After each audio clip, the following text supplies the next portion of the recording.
Have you ever laid down at night, turned off every single light, yet your mind was still blazing like headlights on a highway?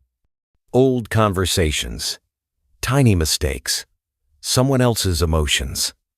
They all keep looping in your head, and you're not exhausted from the long day. You're exhausted because you're reliving it all over again, in your mind. And here's the strange part. Most of what drains you doesn't even come from you. It comes from someone else's sadness, from trying to hold someone close, or make someone feel better, or calm down an anger that wasn't even yours. Sometimes we're not tired from life itself.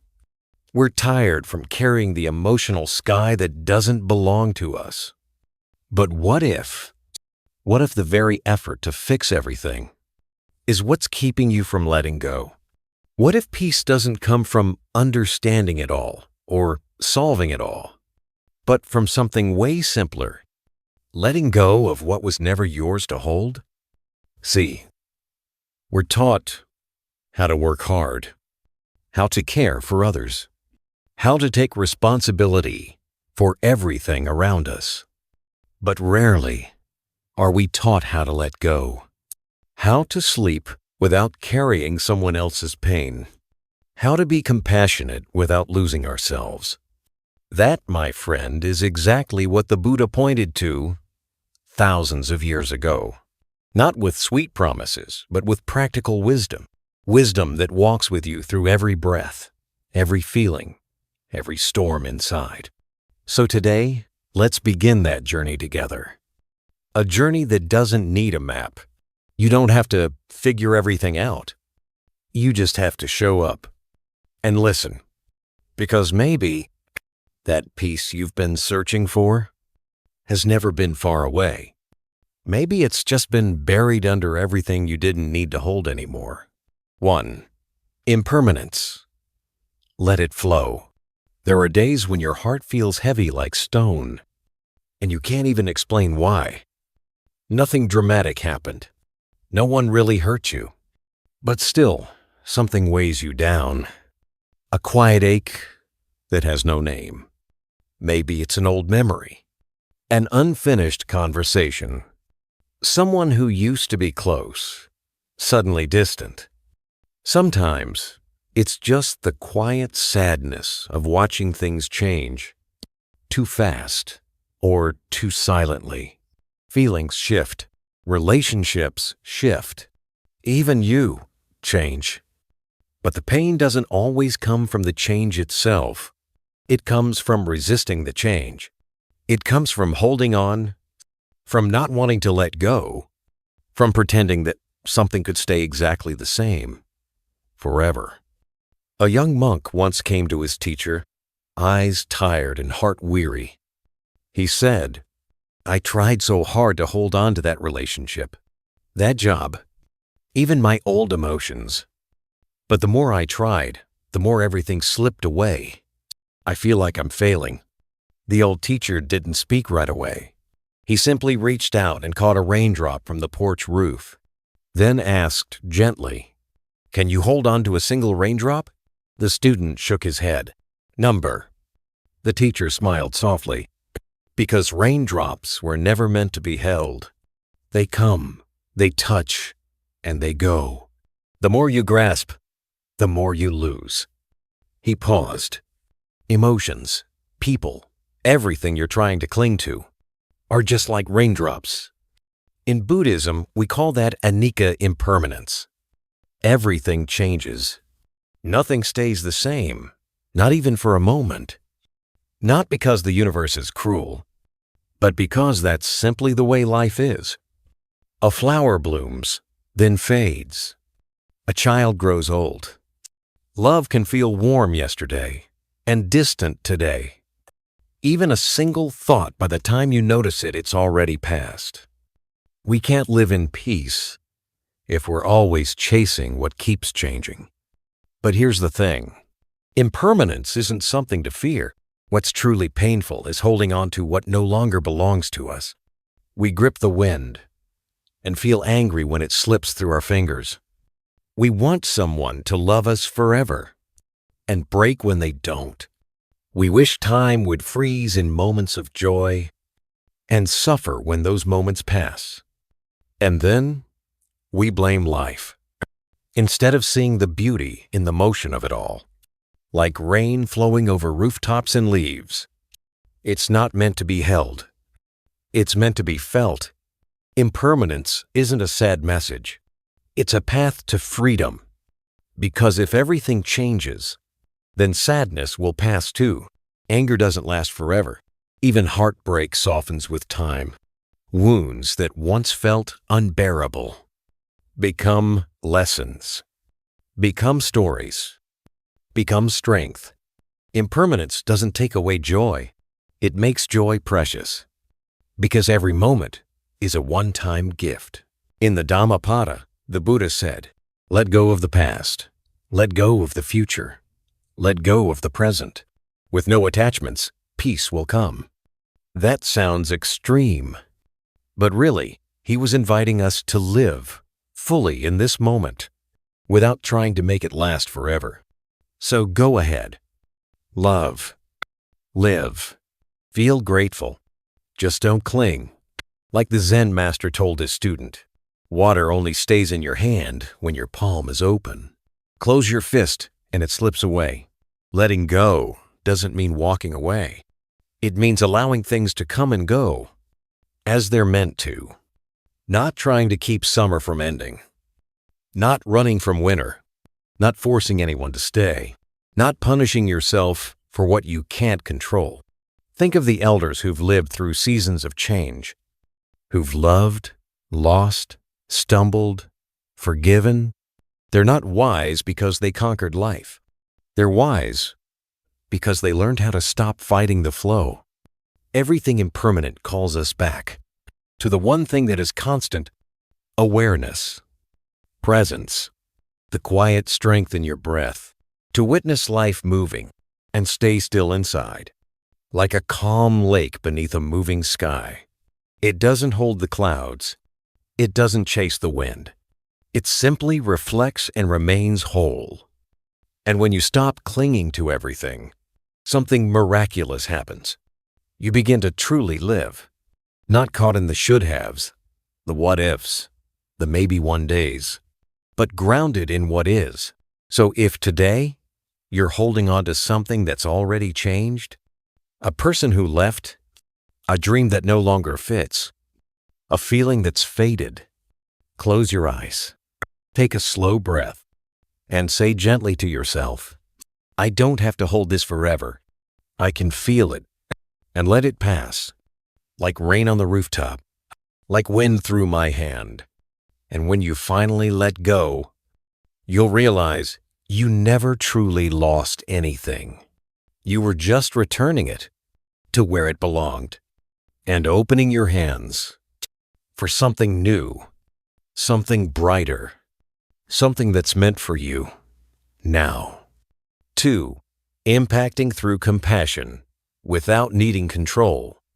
Some relationships, they just start to feel exhausting. Not because the love is gone, but because one person is pulling too hard, while the other is just trying to breathe. Love, when misunderstood, can easily turn into attachment. We want the other person to be happy, but without realizing it, we start to impose what happiness should look like.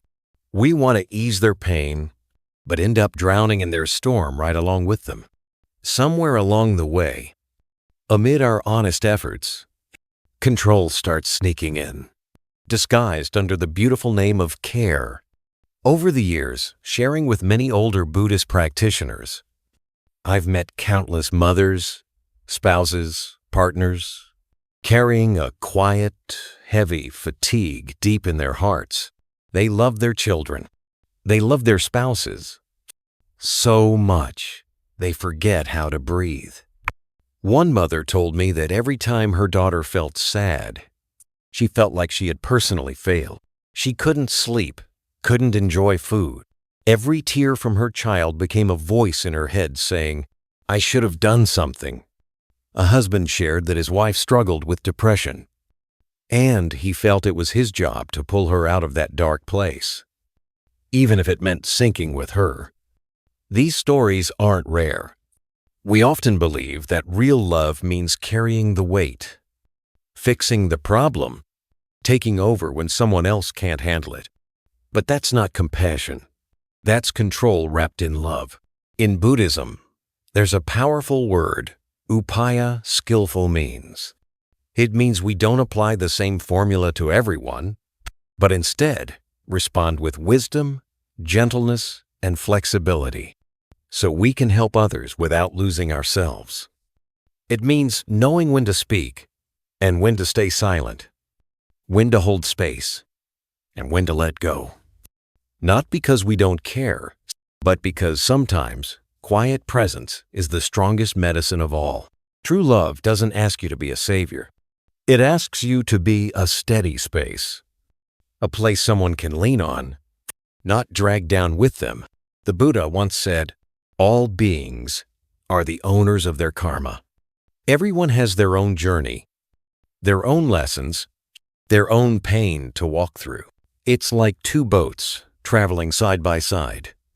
You can go together, you can support each other, but you can't row someone else's boat across the entire river. One friend in our meditation group shared about trying to save her younger brother from addiction. She spent years, money, energy, even her own mental health, hoping he would recover. And one day, standing outside the rehab center, for the fourth time, watching him walk away again, she dropped her bag and cried. Not because she stopped loving him, but because she realized love doesn't have to mean carrying everything. She said, "For the first time, my brother saw me not yelling, not begging, just standing still with quiet tears. And strangely, that's when he started to change." Compassion isn't a burden. It's a space, a sacred space, where someone can return to themselves. It's the kind of gaze that doesn't judge, doesn't rush, doesn't map out a path, but simply says, "I believe you can walk this." And when you stop trying to control, energy begins to shift. The other person starts to feel your trust. And miraculously, when they're not being dragged, they just might rise on their own. In one quiet afternoon session, I told a group of older friends, people don't need you to fix them. They need you to be there. Calm, steady, when they're falling apart in the storm. That kind of silence can awaken something powerful inside them.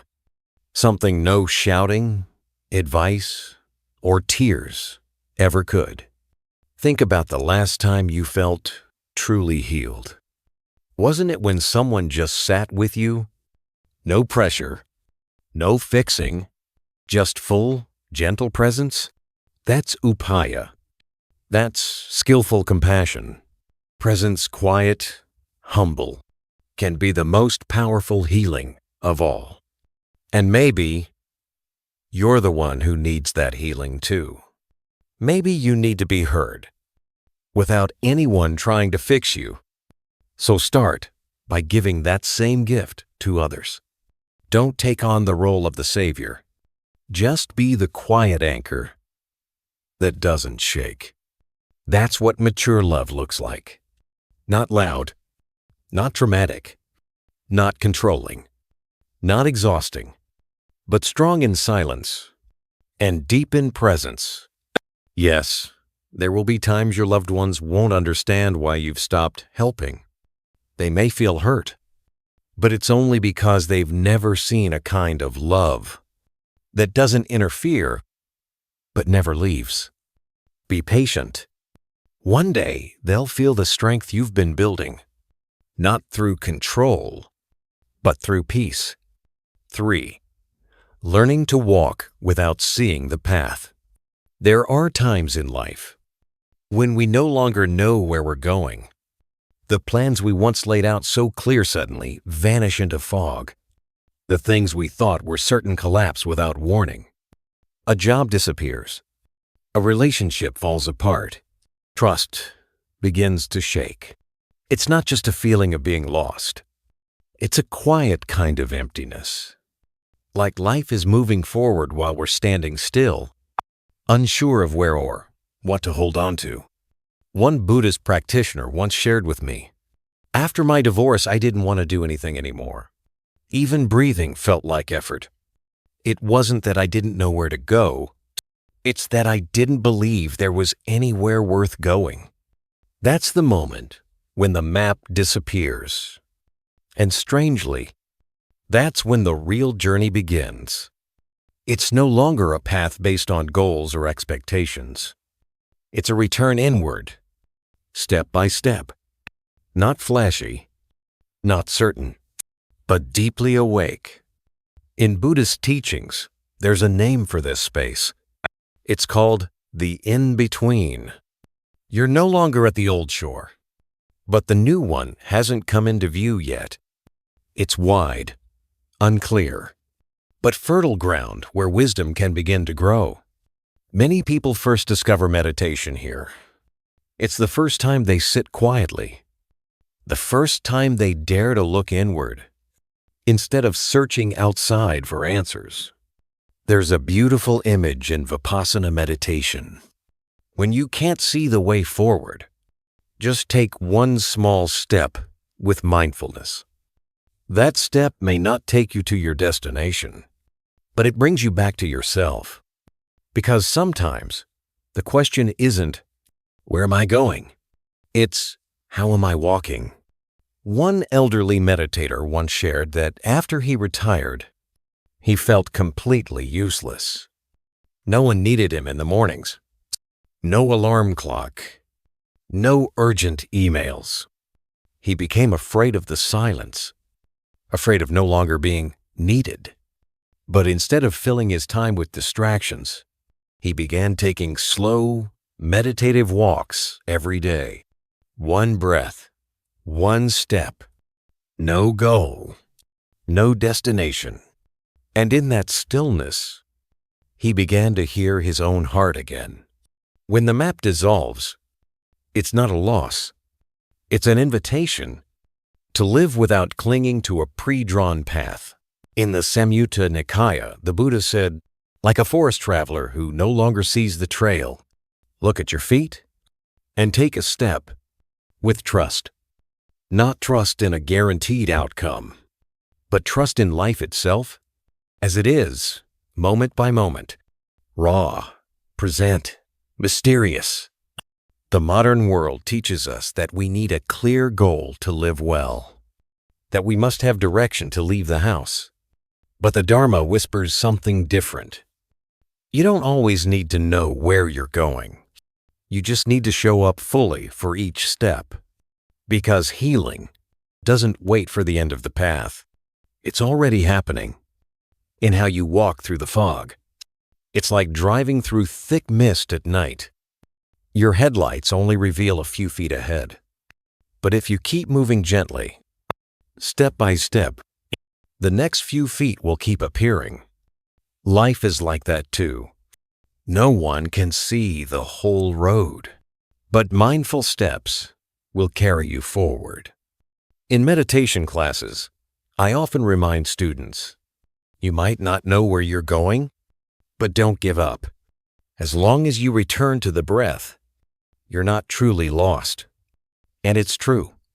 When someone is willing to pause, not to fix, not to rush, but simply to breathe, something begins to shift.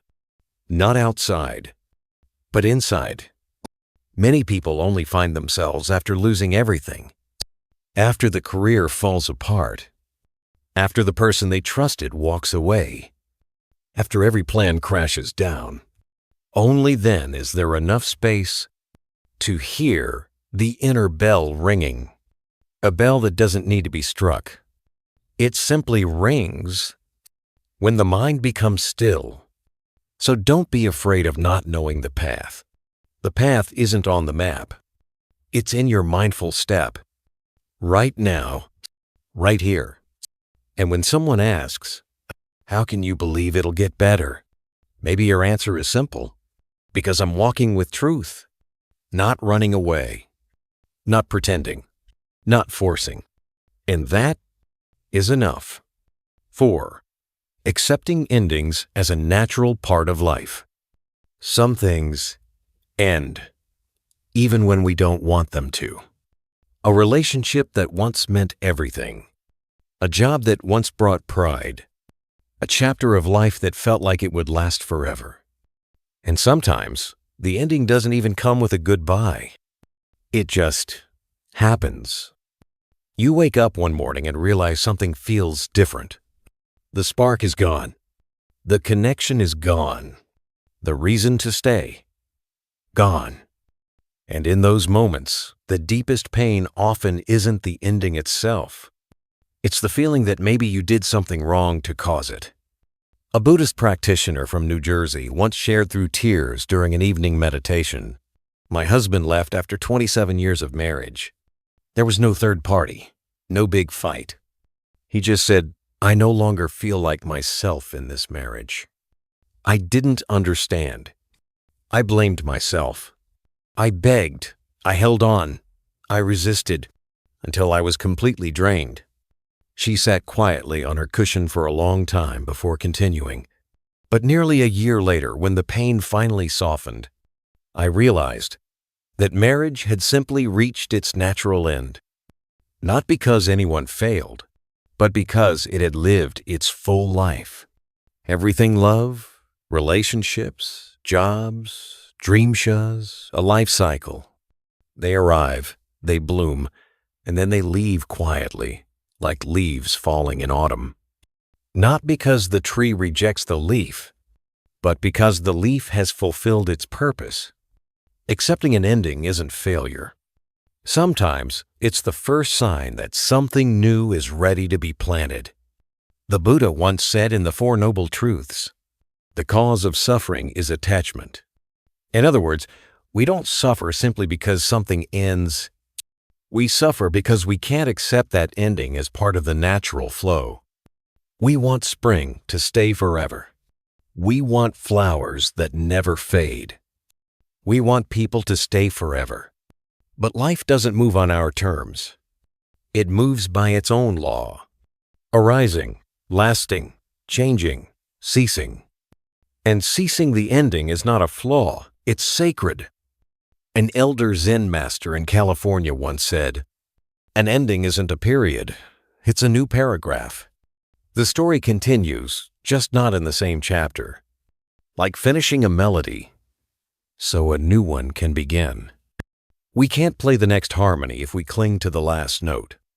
And sometimes, the silence between songs helps us listen more deeply. A student once asked the Buddha, "How do I stop hurting when someone I love leaves?" He smiled and replied, "You cannot stop the pain, but you can stop clinging. Because true love doesn't come from holding on.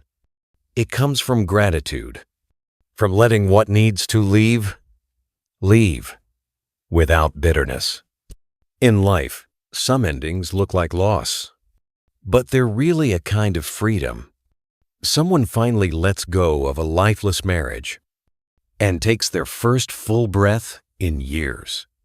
Someone loses a job and months later begins work that actually lights up their soul. Someone is devastated when friends walk away, only to realize it was the beginning of discovering who really stays, not out of habit or gain, but out of love. In autumn, leaves don't fall because the tree is dying. They fall because the tree is preparing for winter. And from those very same branches, new buds will bloom come spring. Life is just like that. Endings are the fertile soil for beginnings. Without letting go, there's no space for anything new to take root. Some endings arrive quietly. No tears, no dramatic farewell, no slamming doors. Just a quiet knowing that it's time.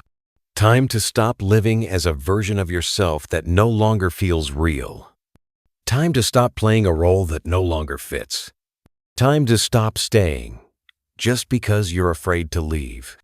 And when that knowing is met with an open heart, that's when the true beginning starts. When we stop asking, "Why is this happening to me?" and start wondering, "What wants to be born from this?" Then endings stop feeling like cliffs and start feeling like doors. So if you're in the middle of an ending, a love that quietly left, a door that closed, a path that suddenly stopped, let it go like a leaf falling to the ground. No resistance, no blame, no holding on, because the earth never judges the fallen leaf. It simply receives it. And from there, new life begins. 5. Compassion isn't a burden. Have you ever felt completely drained because of love? Not because someone hurt you, but because you cared too much. Because you tried to be the strong one for everyone. Because every time someone was in pain, you rushed in to help. Because you carried a heart so soft, too soft, that it ached every time someone else suffered. A woman once shared during a mindfulness retreat in Oregon after her divorce, "I wasn't just hurting from the end of my marriage. I was hurting because my mom was sad, my kids were confused, my friends looked at me with pity. I felt like I had to carry everyone's sorrow." And so, she burned out. We often mistake compassion for carrying others' pain. We believe loving someone deeply means suffering with them, crying with them, taking on their burden like it's our own. But in Buddhism, compassion doesn't mean co-suffering. True compassion is understanding, presence, and kindness, not taking on someone else's suffering, not sacrificing yourself to fix their pain. The Buddha never asked us to suffer in someone else's place. He taught us to sit with their suffering, fully present, with wisdom, and with healthy boundaries. He didn't cry when others were in pain, but his gaze was always gentle. His heart wasn't swept away by sorrow, but it was a safe harbor for those who were drifting. There's a story in the Samyukta Agama Sutra. A young monk, seeing a starving villager, gave away all the food he had begged that day. The next day, he was too weak to meditate or walk mindfully. The Buddha gently reminded him, "When you're thirsty, you must keep some water for yourself. If you give it all away, you collapse. And if you collapse, you can't help anyone else." Real compassion doesn't come from a heart that's overwhelmed. It comes from a steady heart. A heart with healthy boundaries and mindful presence. A heart that can say, "I'm here with you, but your pain is not mine to carry." A heart that doesn't drown in another's emotion.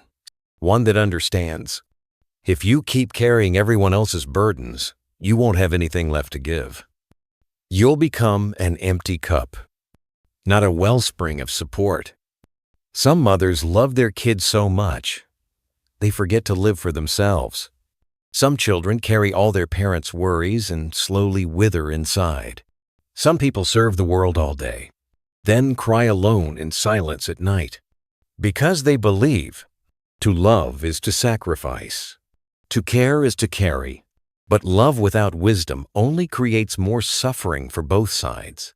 In Buddhism, compassion is a conscious act, not a reflex, not a habit of saving others to feel worthy.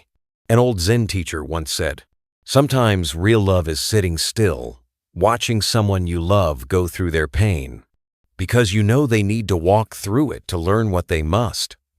It's not coldness. It's an understanding of karma. Each of us must walk our own path. We can walk with them, but we can't walk for them. If you're carrying too much of someone else's pain, take a step back and ask, am I really helping them or just swallowing their emotions? Am I lifting them upper, trying to take away their pain by feeling it for them? Compassion needs space, not distance to push them away, but space to stay grounded in your own clarity. Stay steady, so that when someone loses their way, you can be the light, not the shadow that falls with them. There are people we love dearly, but the more we try to help, the more it hurts them, not because we're wrong, but because they need to go through their own journey. The best thing we can do? Sit beside them. As a friend, no pushing, no preaching, no fixing. Just presence, quiet, kind, and non-judgmental. A woman once said, "My husband was an alcoholic. I tried everything. Nagging, crying, praying, threatening. But the more I tried to save him, the more I sank. Eventually, I learned to just sit. And when he finally woke up, I was still there, but no longer the weeping woman. I was the one holding the flame quietly in my heart, waiting for him to be ready to come back." That is mindful compassion. No clinging, no rescuing, no control. In a world obsessed with speed, success, and solutions, compassion has become rare. But compassion shouldn't feel like a burden. It should feel like healing, like wisdom, like peace. When you know how to love without carrying, to care without clinging, to be present without losing yourself, then you're not just helping others, you're saving yourself too. So if today you're tired from caring too much, give yourself space to breathe. Compassion isn't chasing after someone to keep them from falling. It's standing there, arms open, so that when they are ready to rise, they know they'll have you to lean on. 6.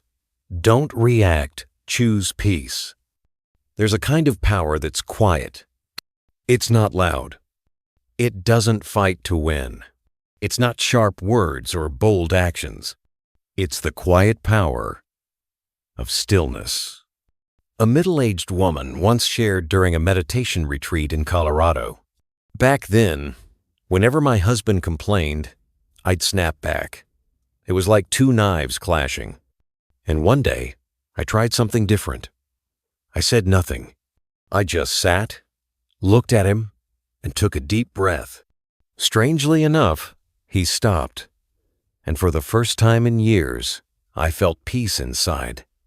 It sounds simple, but that moment holds a deep truth. Peace isn't something we find after the storm passes. Peace is something we can choose right in the middle of it. In today's fast-paced world, breaking news hits in seconds. Emails flood in. A single message can make your heart race. Even a stranger's glance can make you put up walls. So, reacting becomes our default. Someone says something wrong, and we fire back. We face discomfort, and we frown, judge, or shut down. Sometimes we don't even understand what's happening, and we're already angry. But the Buddha once said, "It's not the situation that causes suffering, it's how we react to it." There was a time when someone insulted the Buddha during alms rounds. Instead of getting angry or walking away, he calmly said, "If you bring a gift to someone's home but they don't accept it, who does it belong to?" The man replied, "To me, of course." The Buddha smiled. "Then the words you just spoke, I do not accept them. They still belong to you." One sentence, one smile, no reaction. And yet, that silence echoed through centuries. Sometimes, real power isn't in doing something. It's in not doing. Not chasing, not arguing, not reacting on impulse. Not because we're weak, but because we're awake. Awake enough not to be dragged around. Awake enough to choose how we respond mindfully. Someone once asked, "How do I control my anger?" The teacher didn't say, "Try harder." He simply said, "When anger rises, don't act. Breathe. Observe it. Let it pass like a wave. Don't jump in and try to swim with it." Peace doesn't mean you don't feel anything. It means you don't let emotions drive your choices.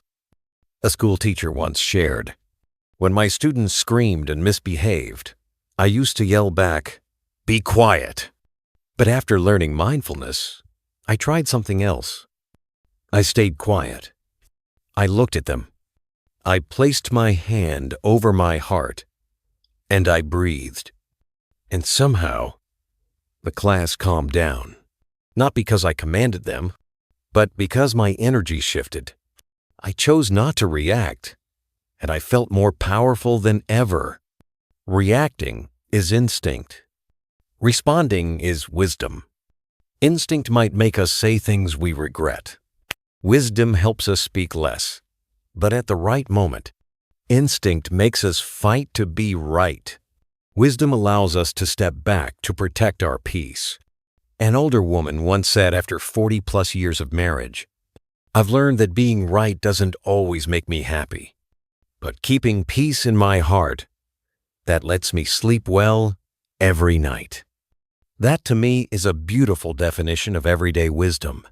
There's a famous Buddhist quote, "Keep a still mind amidst a world that's constantly moving." Stillness of mind doesn't mean you don't feel. It means you feel without getting swept away. You feel anger, but you don't lash out. You feel sadness, but you don't drown in it. You see others being wrong, but you don't need to win. In a noisy world where everyone's trying to talk over each other, the one who stays quiet is often the wisest. The one who responds with present sano to motion is the one who leaves a lasting impact. When you're misunderstood, breathe. When you feel insulted, breathe. When anger rises, when you want to strike back, remember, mindful silence isn't weakness. It's a bow pulled tight but not released. It's a mountain unshaken by storms. And when others can't rattle you, you're the strongest person in the room. Words spoken in agitation often lead to regret. Actions taken in distress can ruin relationships. But if you can pause even just for one breath, you create space for wisdom to enter. And in that space, freedom begins. You can't control the world, but you can always control how you respond to it. Every time you choose peace over reaction, you're returning to your own center, your true self. 7. Letting go of expectations. The root of disappointment. Have you ever felt exhausted because people didn't turn out the way you hoped? Your husband doesn't care like he used to. Your kids don't seem grateful for all your sacrifices. Your best friend wasn't there when you needed her most. And so, the disappointment grows not because they did something wrong, but because they didn't follow the script in your head. We grow up with a very familiar belief. If I try hard enough, if I'm kind, if I love with all my heart, then others will respond the way I hope. But here's a truth that's hard to accept. No one came into this world to fulfill the script you wrote. The Buddha taught, attachment is the root of suffering. And attachment isn't just about desire or craving for material things. It's also about clinging to a specific outcome, an expectation that things should go a certain way. One Buddhist practitioner shared, "I took care of my mother-in-law in every little way her meals, her sleep, everything. But she always criticized me, never once said a kind word. And I felt hurt. I felt angry. I felt it was unfair. But after a retreat, she quietly cried and said something so deep, I realized I wasn't really angry at her.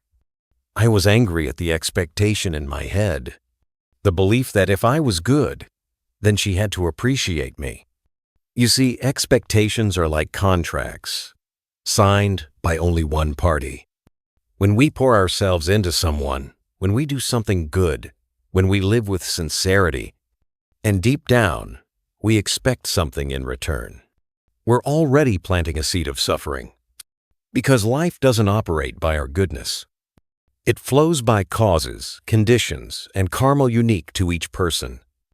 A Zen master once said, each expectation is a hook, and every hook leaves your heart dangling above disappointment. Only when you let go of the hook, your heart can fall back to the ground, the present moment where life actually happens. There was a mother who lost her son in a car accident. She said, "My son was so young, just started college. I had pictured his future, graduation, marriage, grandchildren. But everything collapsed in one night. Not just my son died, but the storyline I'd been carrying for years also died." And after some time in meditation, she wrote a single line in her journal.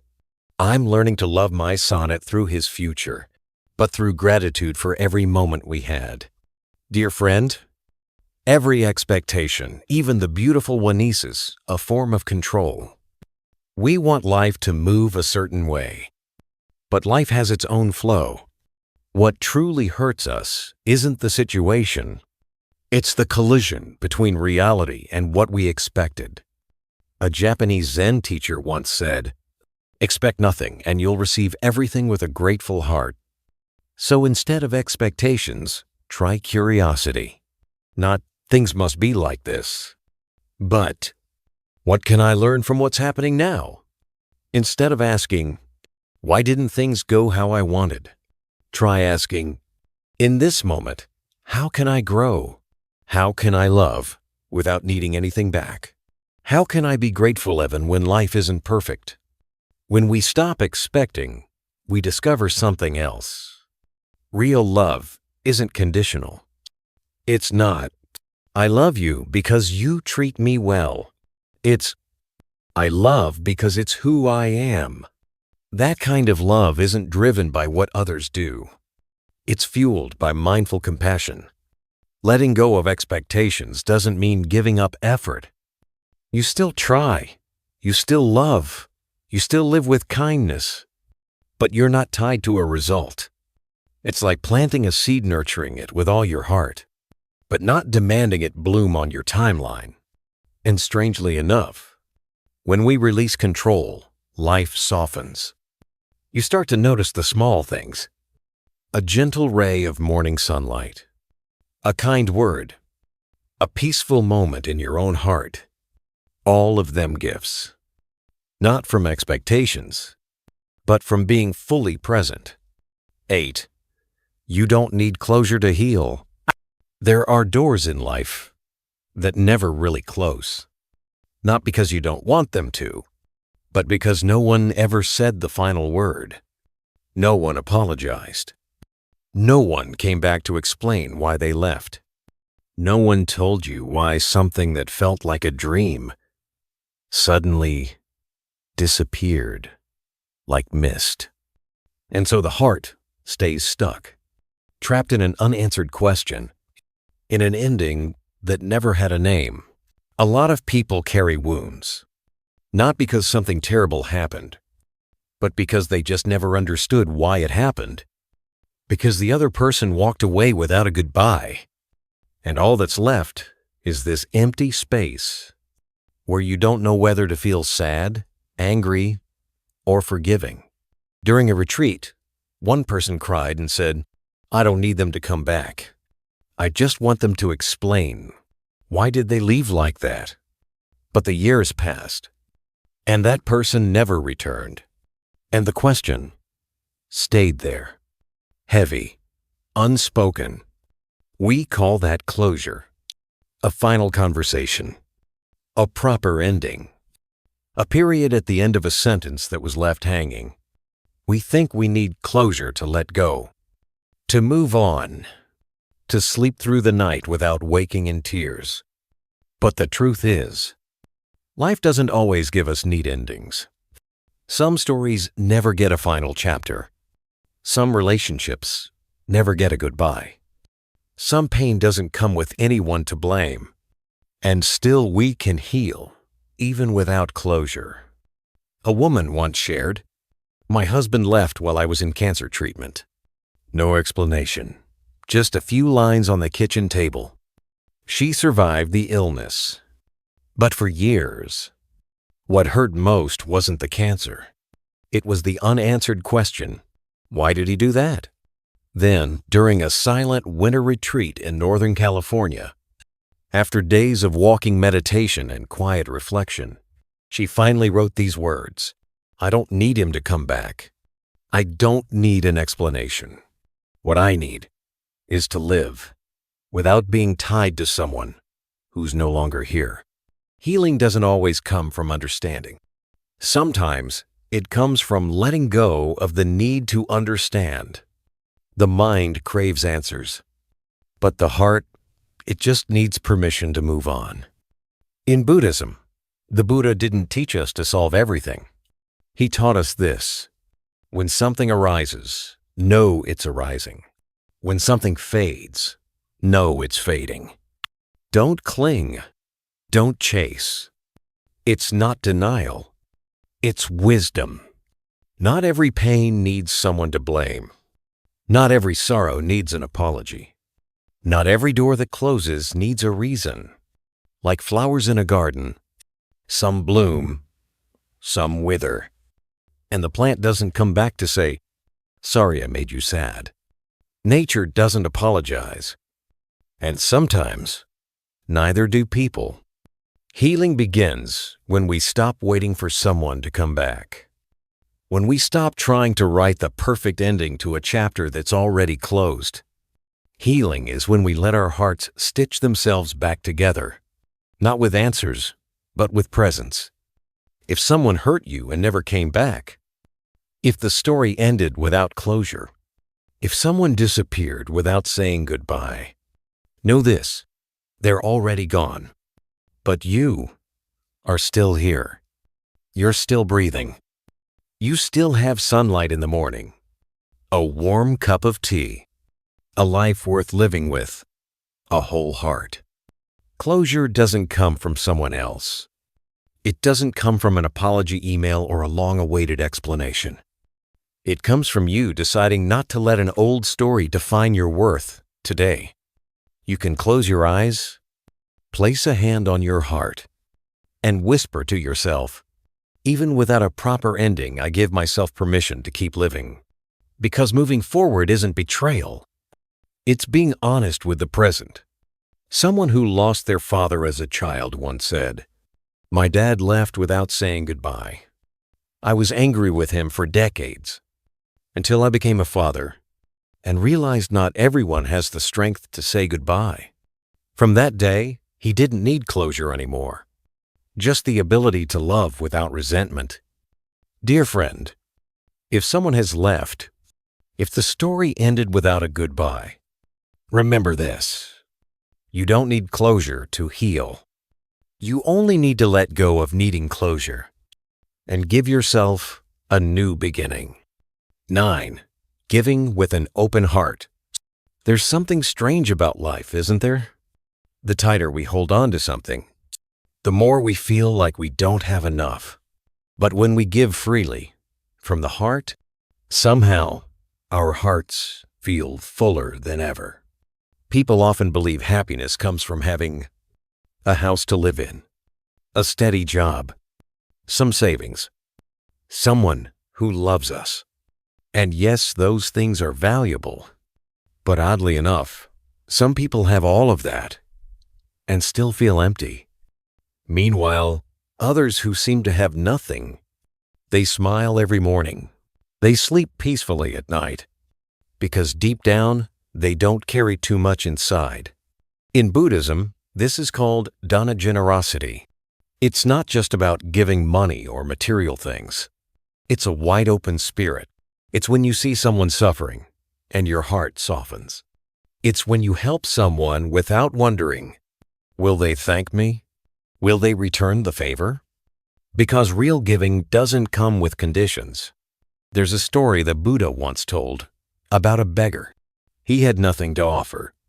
But one day, as he walked past a monastery, he saw a monk meditating under a tree and thought to himself, if I had anything, I would offer it to him just out of respect.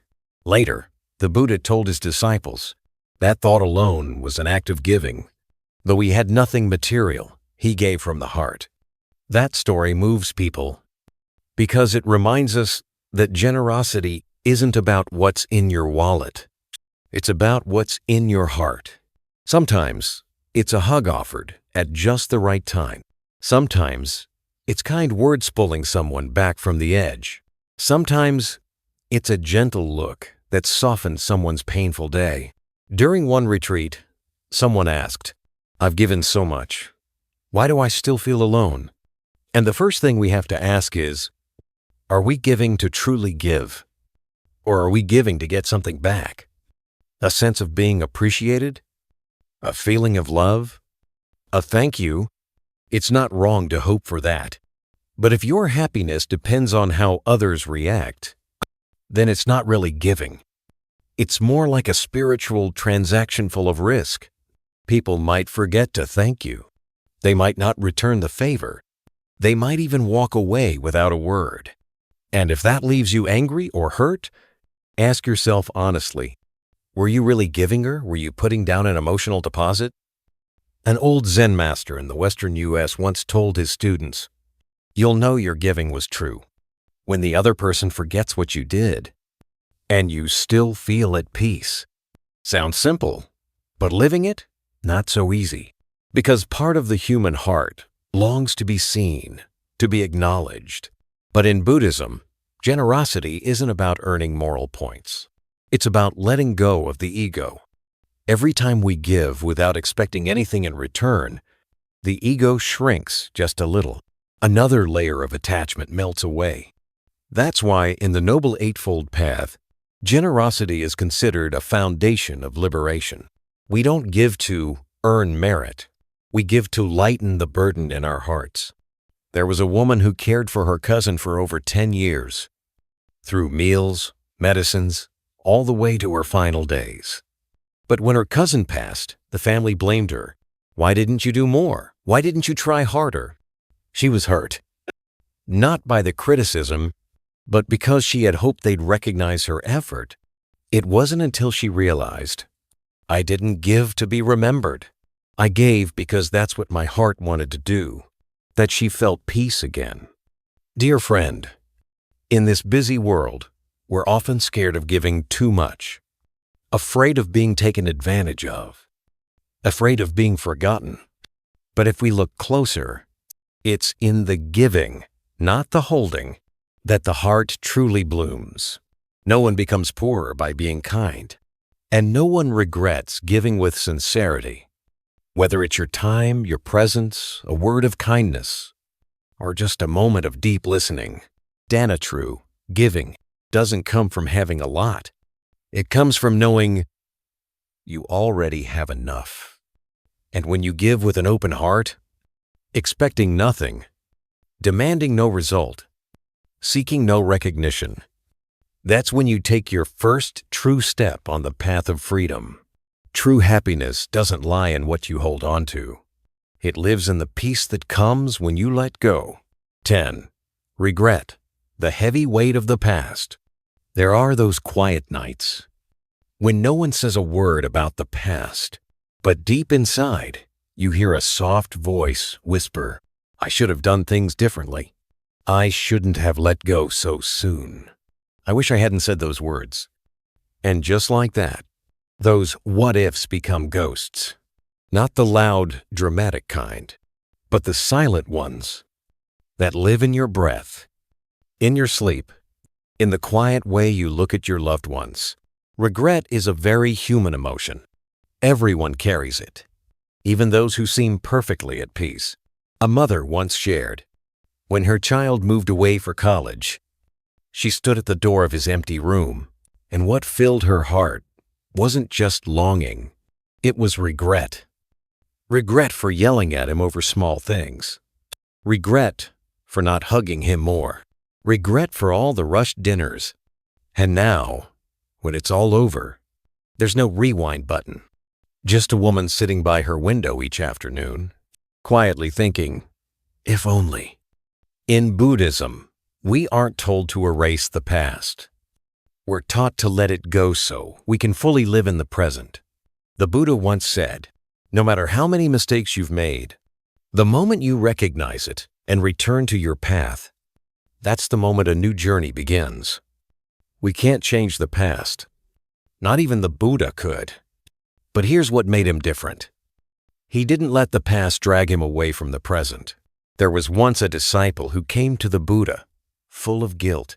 He had stolen, lied, hurt people he loved. Now that he was walking the spiritual path, he still couldn't forgive himself. The Buddha didn't say much. He just asked, if you're holding a burning coal and it's hurting you, why not let it go? Regret is like that burning coal. It only hurts when you hold on tight. And healing begins the moment you let it go. In mindfulness practice, there's a gentle yet powerful way to heal. Just recognize your emotion. No need to run from it. No need to judge it. Just say, this is regret, and breathe with it. Inhale, knowing sadness is here.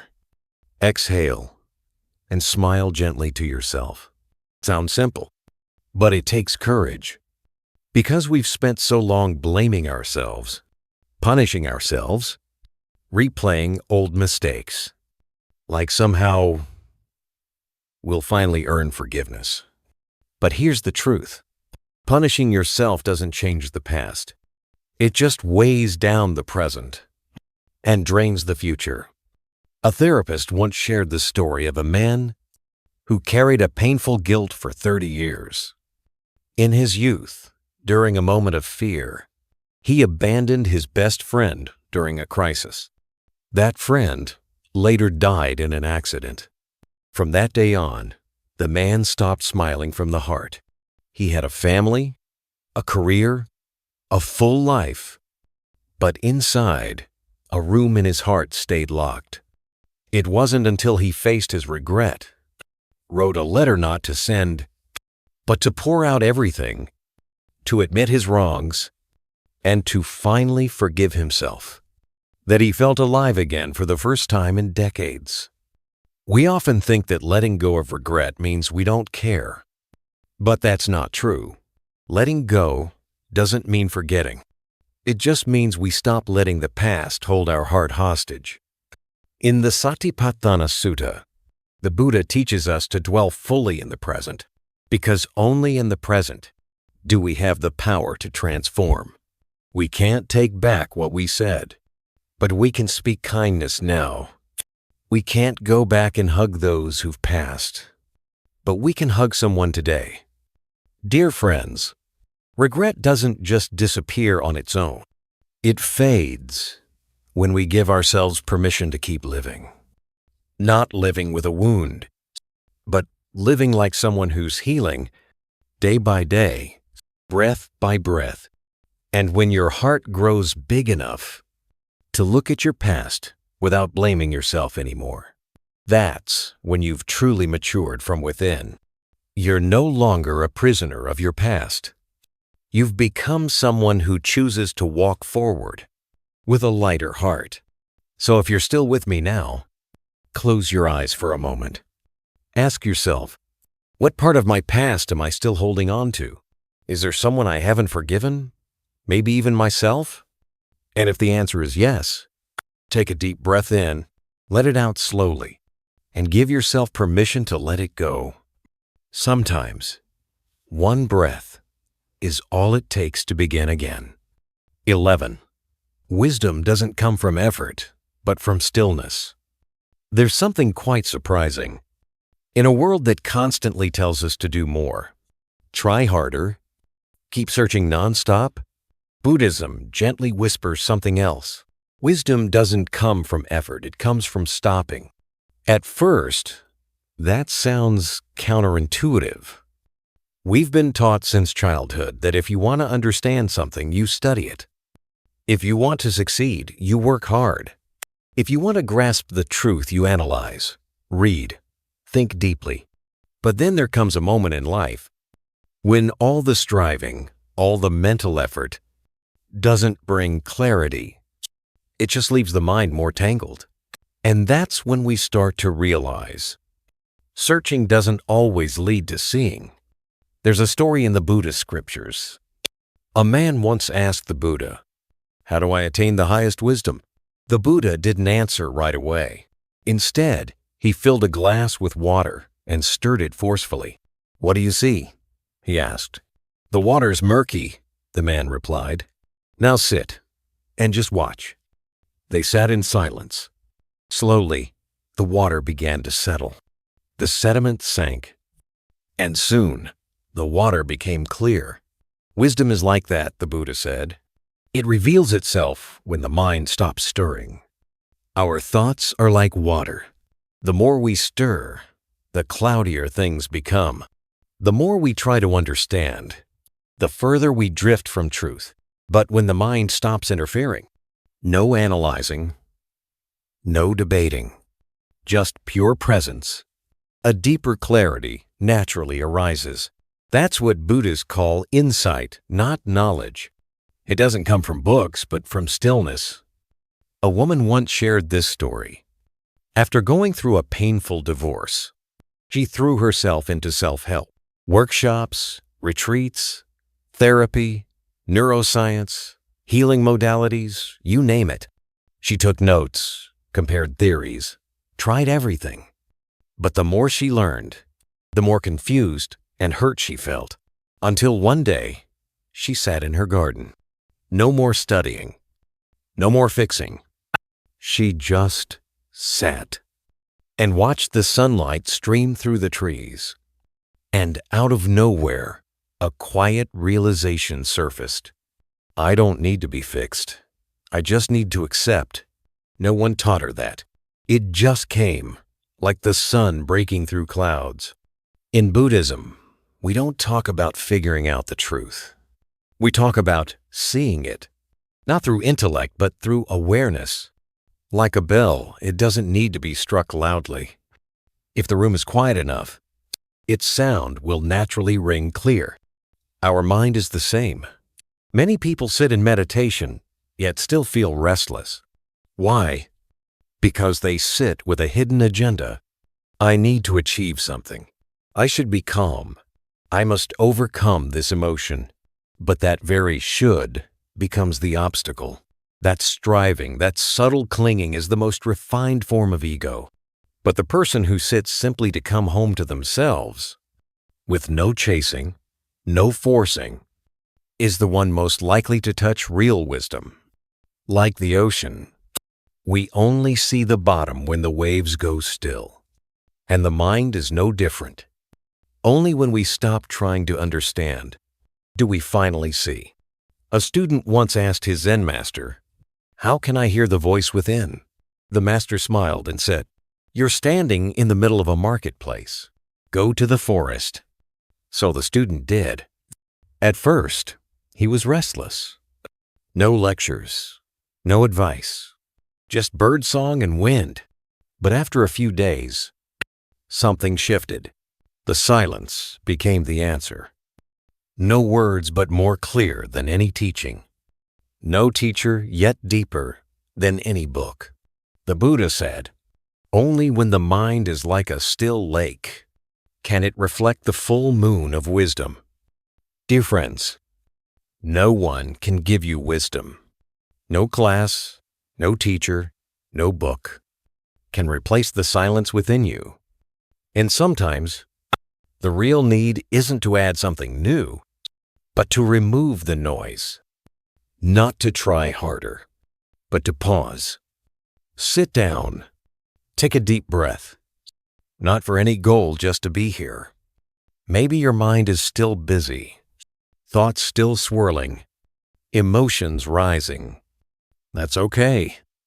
You don't have to push them away. You don't have to chase them either.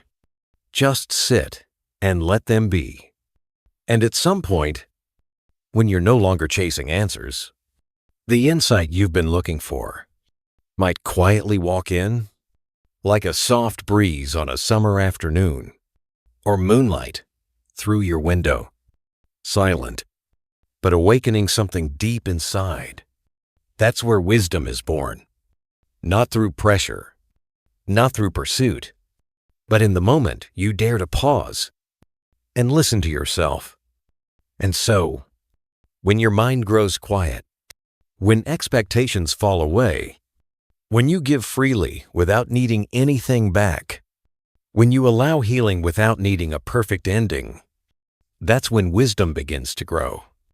Not the kind of wisdom that comes from logic, but from a deeper place, where you no longer try to understand, but begin to see.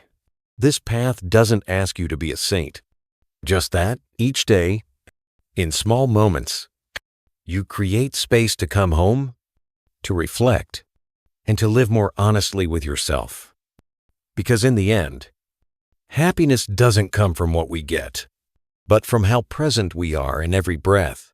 Peace doesn't come from controlling life, but from accepting it gently and without grasping. And wisdom, it doesn't come from knowing more. It comes from letting go of what no longer needs to be known. If this video has touched something in your heart, please don't keep it to yourself. Hit that like button, share it with someone who might need to hear this, and leave your thoughts or your story in the comments below. Every comment is a seed of awakening planted into the world. And don't forget to subscribe to the Buddhism Seeds channel, a space where we grow in compassion, understanding, and peace together. Wishing you a day filled with calm and clarity.